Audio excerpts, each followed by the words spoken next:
Welcome into the Immigrant Podcast. I'm your boy Nikolai Hill. Appreciate you taking the time out to be with us here today. Now, it's well known that I'm a coach, trainer, and that's what I do most significantly, and have done so far in my career as an adult, at least. So I'm very in tune with fitness, health.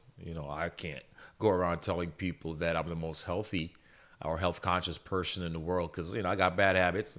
I'll drink a beer here and there, and I'll smoke a cigar here and there as well because I'm an older guy now. I'm trying to live my life, but I still try to preach good habits, and overall, that's what I'm going to continue to do and have done so far in my adult life.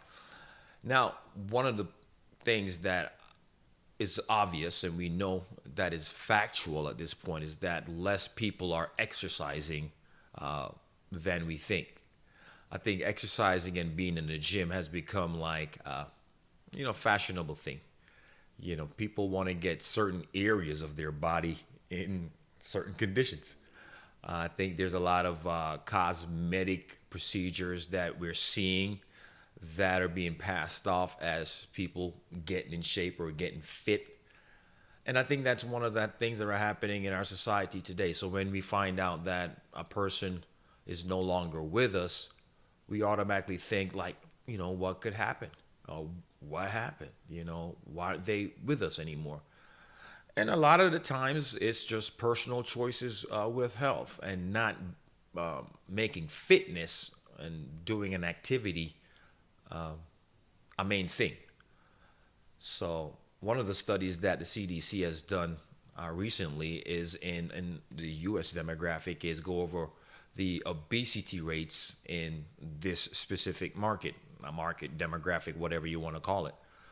And now we know that 40% of the U.S. public is considered obese. And 75% of the United States public is considered either obese or overweight in some sort of way. And if we get more specific with it, the numbers are even worse when it comes to child obesity and adult obesity. So the numbers actually go up in both ways.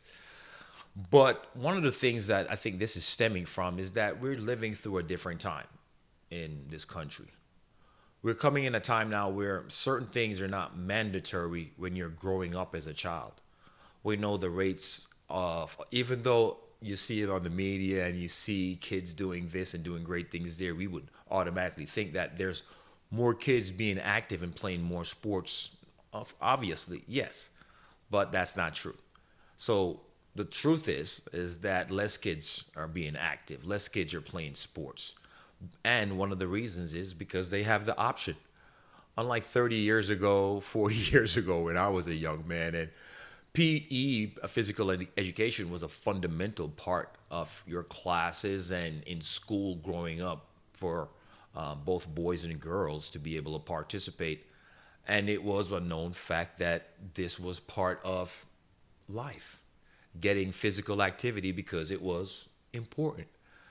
For some reason, that's been phased out of the schools and phased out of our common thinking on a daily basis. So hence a rise in the obesity rates, not only in the United States, but in this geographic territory overall, when you come to Central America, the Caribbean, and South America as well. And the numbers don't change when you go to other countries.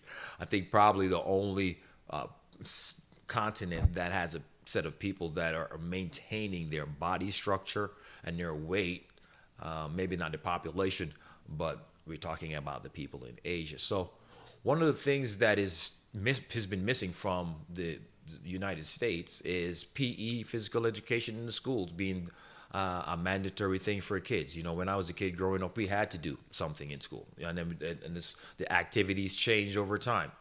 We had to go outside. We had to get a little sweat in. We had to do things, excuses, and written cards to say that you have a condition, this and that, weren't really tolerated by a lot of schools. One of the things that they couldn't tolerate is that you'd have to have additional resources for the child that's not in physical education to be with a teacher who's available at that time or resources for that time. And that's what makes the schools having and the education system wherever you go. Of course, in America, they're talking about the funds already, and other places, other demographics, other geographic territories close by that are having trouble with already financing more teachers. So the physical education has been taken out of the schools, and that's one of the things that the mandatoriness, I don't even know if that's a word or not, but it being mandatory for kids like myself and not being mandatory now, kids more have the option of doing PE and not doing PE is a main part of it as well. You know, we can get into all the fast food chains that are here and on every block or every main street, but who controls that? Whether kids eat fast food or an adult eats fast food. Yeah, an adult. So we can always do better there in maintaining our weight, maintaining our health when it comes to the weight and what's going inside our body and what's happening inside our bodies. I'm hoping this episode will not necessarily bring any light because I didn't give you any specific stats, but just to emphasize the importance of how staying in shape, eating right, and starting good habits as a young person, you know, as young as you can, and for parents to emphasize the importance of having activities and doing sports at a young age and how that could help your long-term future. It's your boy Nikolai Hill for another episode of the Immigrant Podcast. Take it easy.